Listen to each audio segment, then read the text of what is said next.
Welcome to E360 TV, the live streaming and on-demand destination for influential voices and enlightened audiences. We offer trending, grassroots, and purpose-driven content across a diverse range of interests. E360 TV is more than just watching programs. We offer the ability to interact with live shows connecting audiences to real, authentic influencers and storytellers while streaming to millions of devices.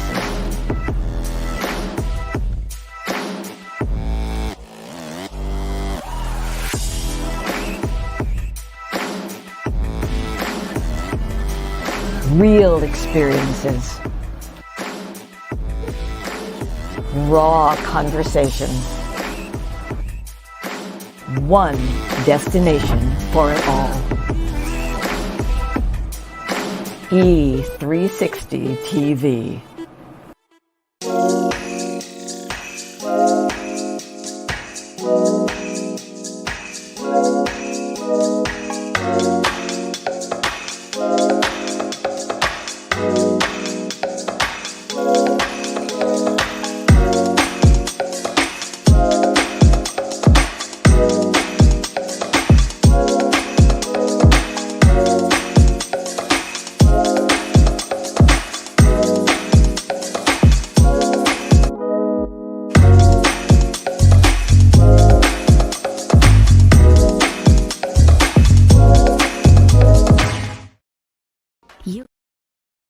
You can navigate the legal and emotional journey of divorce and exit a marriage the way you entered it, with mindfulness, love, and respect. Solace Divorce Mediation is a full-service law practice helping couples focus on the health and well-being of children and their forever co-parenting family. Our streamlined divorce journey offers flat fees with an estimated completion time frame of 2 to 4 months. If you or a friend need us, visit solacedivorce.com.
Before you get it, baby, show me your soul.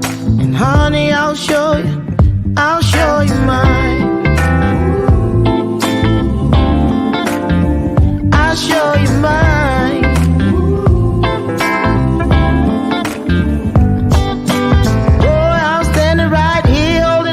sign, shamelessly displaying my state of mind. But you walk right past me, pretending like you don't see what's yours for the taking tonight. Good morning. Boy, where's my voice? Good morning, good morning, good morning, good morning, good morning. Welcome to today's installment of Bathrobe Moments. I'm your host, Warren Michaels Harris, and I'm so thrilled to be here with you today. It is a wonderful day to be alive. Can I get an amen? Come on now. Come on now. Listen, how you doing? It is, what is today? The 21st day of February, 2023. We are working our way. We're almost into Q2. And boy, so much is going on in the world today. Today is one-on-one time with us. It is Illuminated Conversation time. And I wanted to talk to you today. Before I get, I'm going to kind of jump around a little bit here, like I always do. Let me see. I wanted to start with vulnerability, transparency, and I'm speaking about myself. Sometimes when we, as influencers, we feel there's this pull, there's this responsibility to always be on it, but we also have a responsibility to be vulnerable, to speak to the world through the lens we're currently looking through, if you get what I'm saying. And so I wanted to talk about, what it's like when we, as those who are helping others, we wake up and we just don't feel like that person, if you know what I mean. And it happens. And that is why we need each other. There's a lot going on in the world today. And we're going to talk about that today. But I wanted to start with us just acknowledging that it's okay when we are operating inside of a sacred space, when we're operating within a safe place, to be vulnerable, to say, you know what, I need you guys. I need your input because I'm going through something. You know what I'm saying? I mean, come on now. It's reality. So I'll give you a little bit about what I'm talking about. This past weekend, I was in St. Louis for the Becoming the Best You event, which was absolutely incredible. Hats off to Brenda Ringwood and Terrence Leffridge and the rest of their Becoming BTYB team. Wonderful job. But while I was down there, I had an experience that, I struggled with all night long in my sleep, woke up and started dealing with it. And it really hit me hard. It really did. So much so that I was thinking of snipping off a piece of what I do, thinking, it's almost like if, in the Bible, when you hear where Jesus said, take this cup from me, like it was almost much, that TOO word, which I really try not to use unless it's at the back end of a sentence where it is inclusive, as I believe it was intended to be.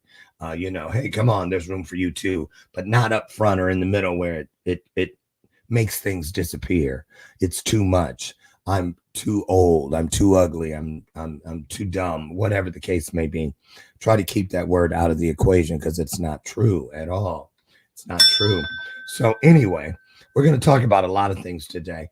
I was on stage and I did a breakout session earlier in the day, and I mentioned the 68 mass shootings so far this year, and we're not even out of February yet. Then I had there was like a 4-hour break before I came back for my keynote, and in that brief amount of time, there was another mass shooting. Just that fast. Took it to 69, and it was the worst, more casualties at one time than any of the other 68 all year long. So there were 6 deaths in that, and that was in Mississippi. And I came back and I brought it to the content, because I believe the greatest content we can offer the world is what we're currently living in, or what we've just lived in. So not just talking about stuff from years ago and all that. You get what I'm saying? So anyway, it got me to thinking, okay, what is going on? Why are so many people so distraught, so hopeless, that this is becoming something that we don't even bat an eye at? We may go, oh, not another one, but it should point us deeper inside our own purpose. Well, what more can I do to offset this? Why does it seem like there's more talk about that than about the solutions, if you get what I'm saying?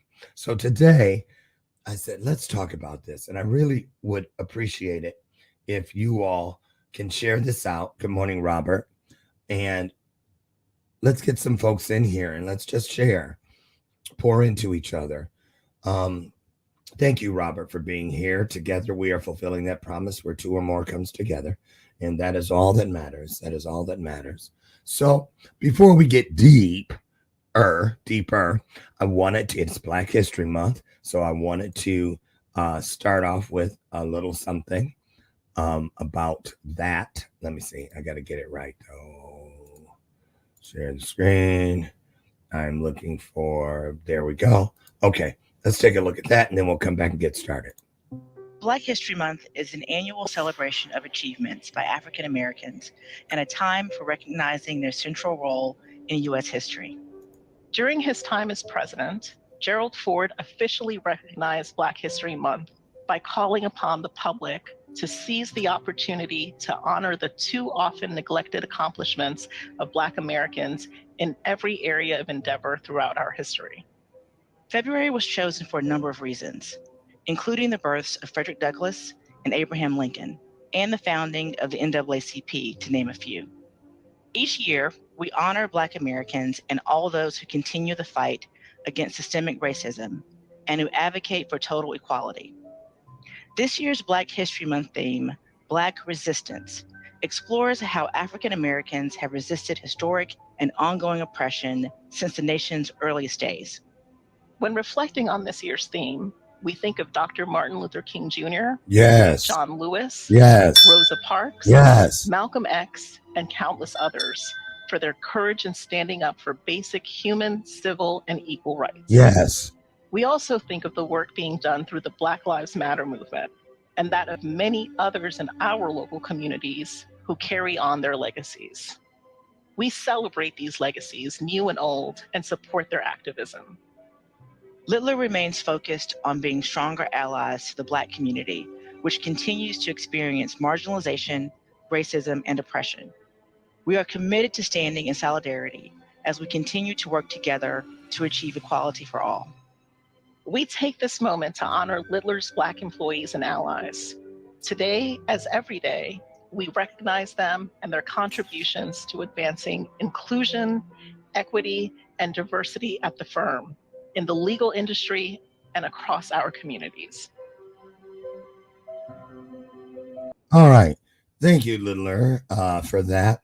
And I just wanted to put something in. We just have a few more days of Black History Month, but that is today. I just want to say thank you and honor not just the African Americans who have made today possible for me and others, but to the allies of all colors, of all genders, of all races, of all economic standings that have done their part in saying this world, this country needs to do better in order to be better. So I'm so grateful to all of us who are making this world a better place to live in. So let's start with, we're going to start with the dark end.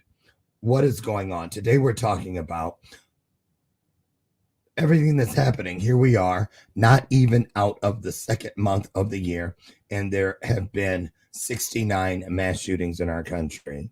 And not just about the guns and this and the other and the senseless violence, but the mindset, the hopelessness. Why are so many people so distraught, so dark, that this sort of thing is becoming commonplace. And what can we do to offset that, to change that, to make this world a better and safer place for all? So let's take a look first at a news report. It's just a couple minutes long, and then we're going to get into purpose and what we each can do to make sure we stay on point and that we are encouraging first ourselves and then others to do better, to be better, in order to have a brighter future for not just ourselves, but those who are yet to come. So let's go into what's happening, what is really happening in this world today. This is from a few days ago. Look at that. It's 4 minutes and 44 seconds. That's my angel number that helped me select this. Take a look. Details today from police in Michigan after the deadly shooting on the Michigan State campus earlier this week. Officials say the gunman legally purchased the 2 handguns that were found on him, but they were not registered. He also had additional magazines and ammunition. We're going to have more on those developments in a moment. But just hours before we got that update from officials in Michigan, we witnessed another mass shooting, this one at a mall in El Paso, Texas. It left 1 dead and 3 injured. And what's an almost unbelievable coincidence, if you want to call it, the shooting in El Paso occurred next door to the Walmart where 23 people were killed in a different mass shooting in 2019. Folks, today is the 47th day of the year, 2023. And there have already been 72 mass shootings in America, according to a definition by the Gun Violence Archive. 72. 72. Some of those 72 incidents receive more attention than others, but every one of them is a tragedy with real people and communities impacted. And despite the gravity, the reality is that the mass shooting situation has largely become background noise in American life. Right. It's a fact of life in this country. And despite years and years of calls for action, the politics of the issue are unbending and right now largely immovable. Connecticut Democratic Senator Chris Murphy reintroduced his comprehensive background check bill again today. But we've barely heard a murmur on Capitol Hill on any plans to actually move the legislation forward. After multiple mass shootings in his home state, in Monterey Park and Half Moon Bay a few weeks ago, House Speaker Kevin McCarthy said he would not commit to bringing up any new gun legislation until he had more information. What makes the impasse in Washington all the more frustrating, though, is that there is overwhelming public consensus for action, and not for something radical, not confiscating guns, just simply laws that mandate universal background checks on gun purchases. Okay. Now that there's not more inside of there, but the piece that I was looking for has already been addressed, and that is the numbers. Now, I hadn't watched this ahead of time, and what I pulled up during my stage performance had said 68, and then there was the one in Mississippi with 6 casualties, which took it to 69, but we see 72. Now, this was prior to the Mississippi mass shooting, which happened since Michigan. So that really, as far as we know, unless there's more, makes it 73. 1 is too many. 1 is too much. And outside of just the gun thing is the mindset of why a person would pick it up and use it for other than just personal protection, or that, you get it. Why? What is going on? Why are so many people so quick to do this? So we can't get into the minds of those who commit these types of crimes and atrocities, but we can get inside of our mind as to what we can do to offset this. What are we doing or not doing in order to give the world more hope? The work I do, and many of you out there as well, is intended to shine some type of a light on those who cannot find it for themselves. And that reporter said something. All of these shootings are becoming passé. It's like background noise, like in one ear and out the other. I personally refuse to let that happen to me. I don't want to be able to go right to sleep after hearing a newscast like the one we just saw. I don't want to just get up and start my day concerned about, will I get a new coaching client today? Will I book my next speaking gig today? How many people will be watching Bathrobe Moments today? No, I don't want to be that guy. I want it to stick in my spirit like a splinter, like something that must come out, like a stain, something that must come out. And I want to hear how you feel about this.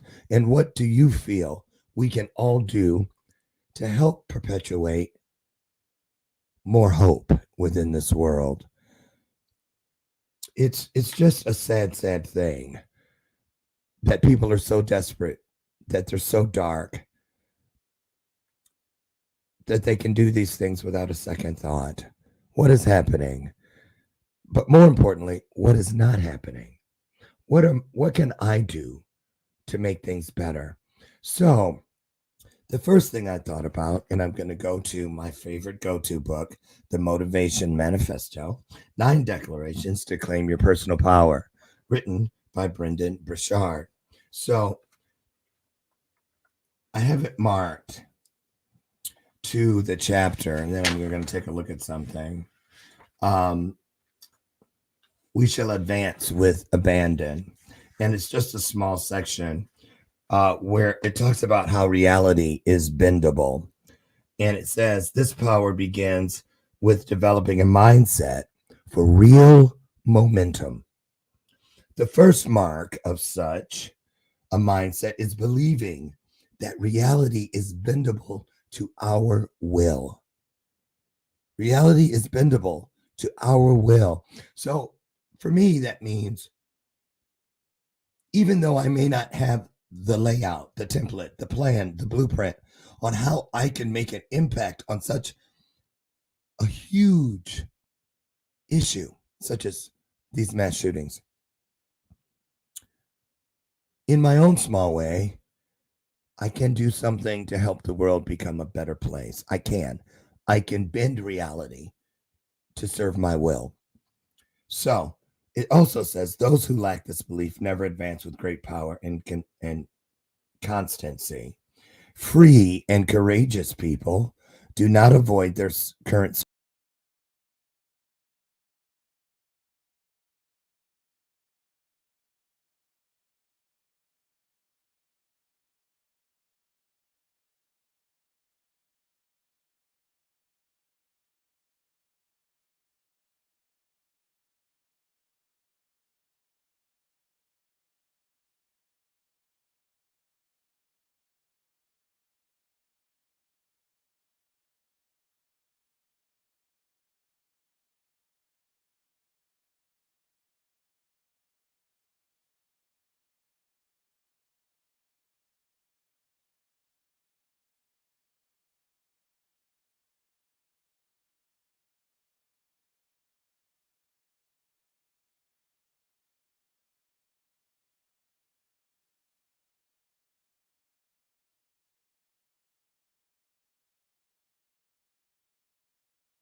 Sorry about that.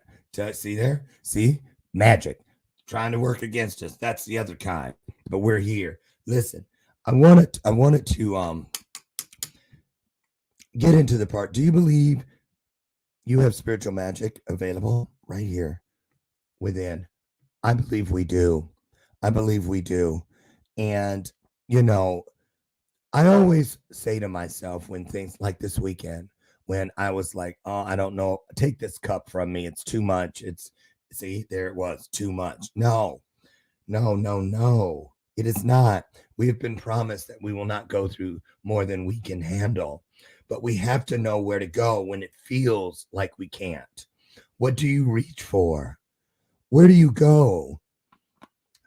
What have you put in place within reach so that, and I say this all the time, like that book, this book right here, I just reached over and picked it up. I keep it within reach because I already know, just like yesterday when I wanted to get under the cover and stay there, and pretty much I did, but I gave myself permission to get through it, not get around it, not get over it, not get from underneath it, but to get through it.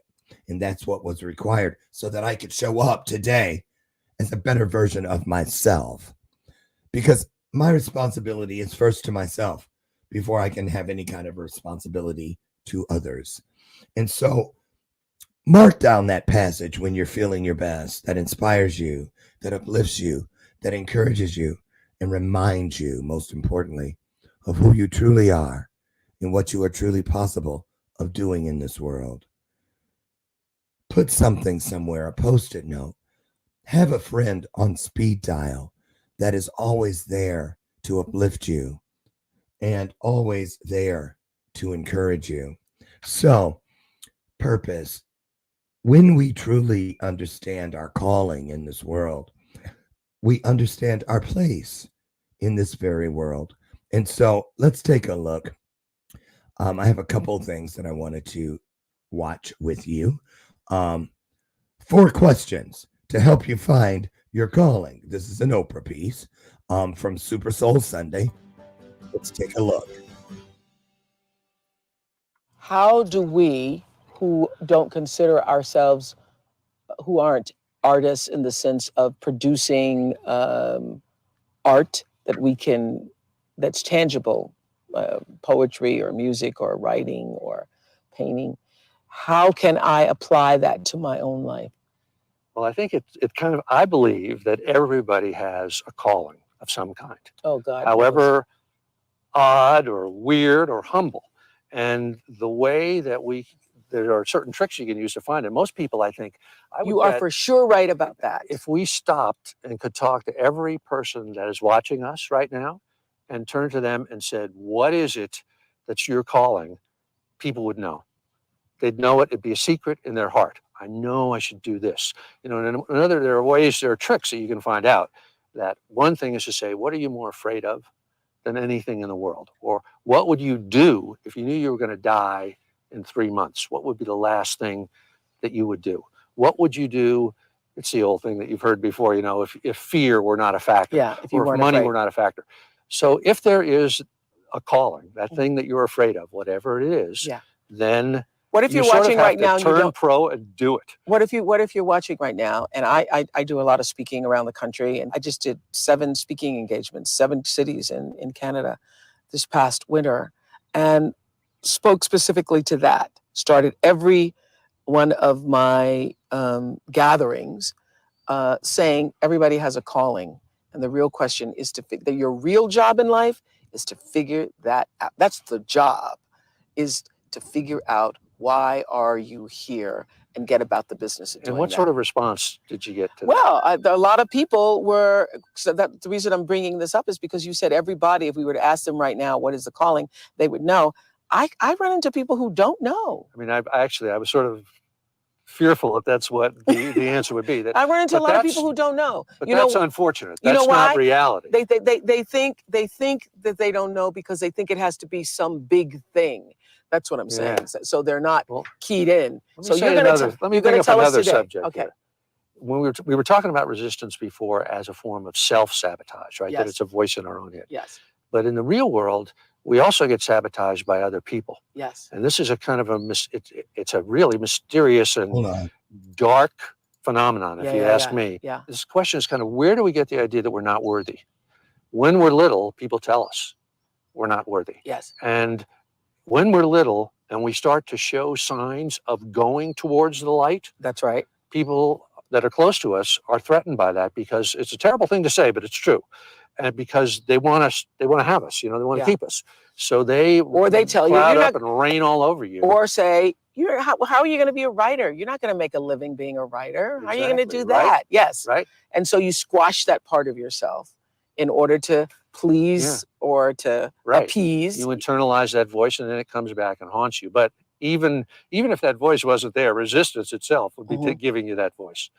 But there are sabotage by others is also a very real thing. Amen. But most of us sabotage ourselves. Yeah, we can do enough of a job of that without any help. And why is it that you get right to the point where it's almost going to be, I've seen people do it over and over and over. I've done it myself several times, where you just literally sabotage yourself. You're almost there. You're almost there. And then you do something to blow it. Absolutely. And that's why it's that was me this weekend. Because you have to you have to be aware of it and keep getting up earlier and earlier and get stronger and stronger to fight it, particularly the closer to the end you come to realizing your dream or manifesting your dream. There we go. That is exactly what I just described I went through. Seriously, I got to a point where something was presented to me about myself that was not serving me. And the very first thing I did was run, duck, and cover. I immediately thought, let me cut this big piece of what I do, which brings me the greatest amount of joy, i.e., the coaching of others. And I thought this responsibility is too much. Take this cup from me. And I was ready to just snip it off. Self-sabotage. Now think about it. I get up every day and I am privileged to sit in this chair. Even if no one is watching, I am here with what is greater than me. They are watching. We are here together. It gives me something to hold on to until I can get through to whatever is next within my purpose. So, have you put a plan together on how you will daily seek your calling, and not just the calling, but the understanding of what to do with it? You see, I have this process that I use when I am at my best, totally abandon it when I am not. That's why I have things around to remind me. Where when I'm asking for increase from what I believe is greater than myself, God, source, spirit, the universe, I don't just ask. I write it down, I lay it out, and I literally say, for instance, if this were it, I write it down and I go, okay, when you give me what I need, here is what I promise to do with what I have. And it works. It works when I work it, right? Now, a lot of the things in my world today, some you see behind me, I would have never dreamed when I did not know what my calling was. I thought I was just one of those who was left out. If that happens to lucky people, that happens to other people. It happens, but it just doesn't happen to people like me. But then I started seeking, well, why am I here? What reason did I come to this world? What is that thirst that my soul is seeking to quench? What is it? And the moment I started asking those questions, I enacted the promise that guarantees me and all of us that when we seek, we will find. Okay? So back to purpose. Let's take a look at another clip. This is Steve Harvey on what is your purpose in life. Let's take a look. Your gift is very simple to know. You don't have to go anywhere to discover it. It's not in the water. It's not on the mountaintop. It ain't hid under a rock. Now, this is how you know you're not living in your gift. If when the alarm clock goes off in the morning and you ain't happy about it, you ain't doing what you want to do. If your job makes you sick to go to, if you're unhappy with waking up to go to where you got to go, it's because you ain't living in your gift. What burns in your heart is important for you to pay attention to. Yes. It never goes away. That's why people wake up in a rut. See, you hate waking up because you waking up and you don't know the reason. You're waking up and you don't have no design in mind. Once you live in your purpose, when you discover your gift, you can't wait to wake up. Please understand, pay very close attention to the thing that makes you happy. All of you are gifted at something. The problem is, you keep wanting your gift to be what somebody else's gift is. Identify your own gift because you already have it. Amen. Here's the way you identify your gift. Your gift is the thing that you do the absolute best with the least amount of effort. If you fry chicken better than everybody you know, you ought to be somewhere frying chicken. Amen. People make millions of dollars frying chicken. Popeyes, Kentucky Fried Chicken, El Pollo Loco. All they doing is making chicken. They just found a way to do it. Somebody just started making chicken. You know the story of Marie Callender's? Do you know what this woman did, man? She worked for a diner, a greasy spoon diner that was going out of business. It was her only job. She was a single mother. It was her only job. She needed that job, but the diner was going to close. So she went to the owner of the diner and said, let me bake one of my pies. People like my pies, and see if I can help you make a little money. He said, whatever, bring it in. She bought one pie in. He sold every slice. The next day, the people came in and asked for the pie. She had to go home and make another pie. The next day, so many people asked for the pie, she had to make 4 pies. Then people started saying, can I buy my own pie? She made so many pies at this store that she eventually saved her money and put a commercial oven in her house. Now, she done made so many pies, the dude's shop, he ain't selling hamburgers no more. All he's selling is them damn pies. That's how Marie Callender got started. Marie Callender now has over 120 restaurants. You can't go to no frozen food section without seeing Marie Callender in there. You know what she started with? A pie. One pie. Amen. Your gift will make room for you. Now, what is your gift? It's the thing that you do the absolute best with the least amount of effort. That's your gift. Quit running away from the gift. Your gift will make room for you. Stop trying to be something you ain't gifted at. Maybe you here because you need to hear this here. Maybe you here because you need to dust off your dreams. Maybe you need to explore your imagination. Maybe you just need to identify your gift so you can quit tripping in your own life, trying to figure out what you can do. Some people are born to be teachers, caregivers, nurses, babysitters. Those are gifts, you know what I mean? If you're living in your gift, you're cool. It's just if you ain't. You do anything else, when that alarm clock go off in the morning, you ain't gonna like it. I would hate to die and never do the thing I was born to do. You should look into that before you mess around and check out of here. Amen. Wow, that's truly powerful. Your gift will make room for you. Let's listen to that one more time. Your gift will make room for you.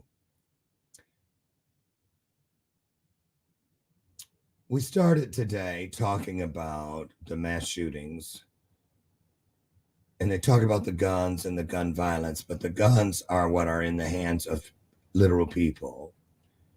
And the literal people each have a literal soul. They each have a gift.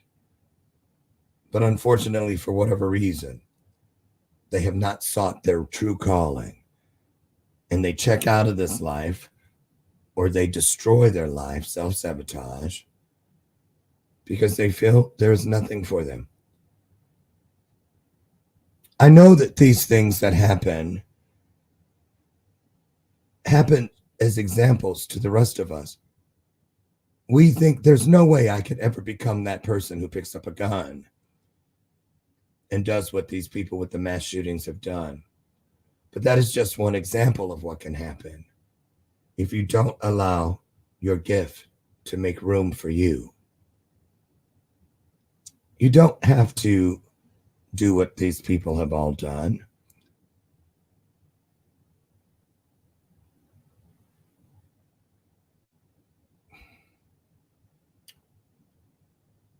It's just something I wish we would spend more time talking with each other about. You know, it breaks my heart. But what it does do that is powerful for me is it brings me back to the one square of the sidewalk that I have control over. And that is what I decide to do today, to first make myself a better person, a better servant leader, before I try to do anything for anyone else in this world. I must drink from my own cup first before I can offer what's in that very cup to anyone else. And so, like I said, I wanted to come today just one-on-one. Number one, to be vulnerable and just say, listen, I deal with it too. It is not just unicorns and rainbows for Lauren. It isn't. Yesterday, I didn't want to get up. Yesterday,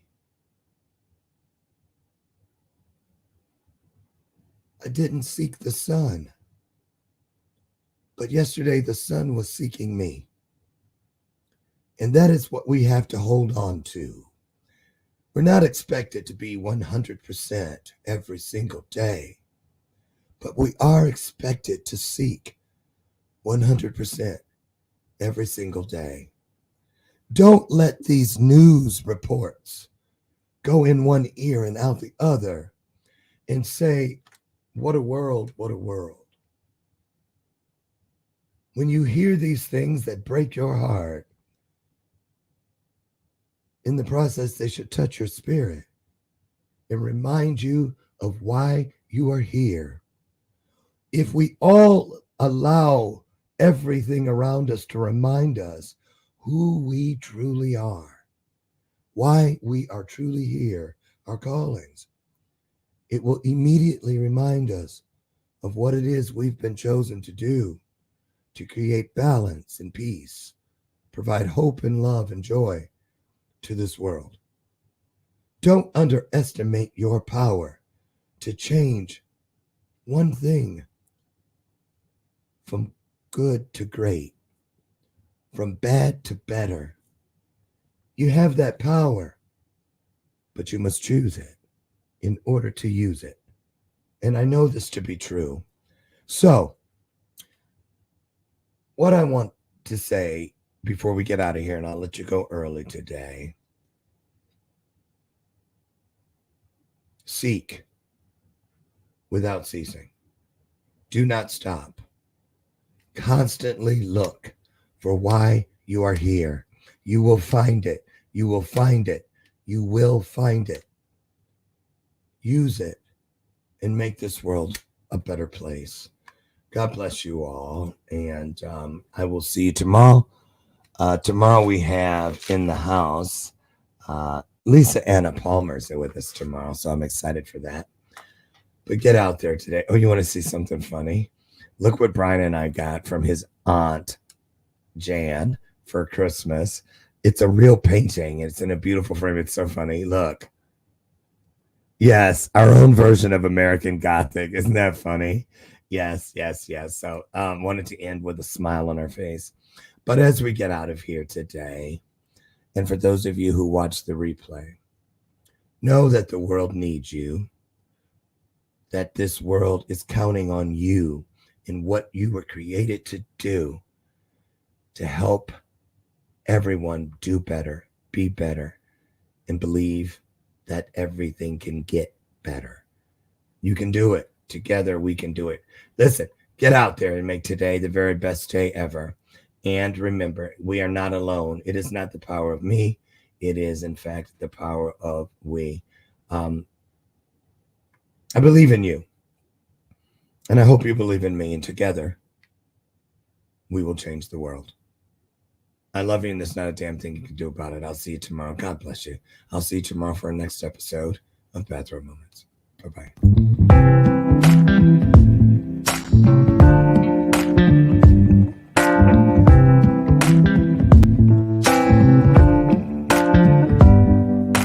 Show me your soul. Baby, I'll show you mine. Show me your soul. Honey, it's way past time. How expensive do I have to be? Need I spell it out before you get it, baby? Show me your soul. And honey, I'll show you. I'll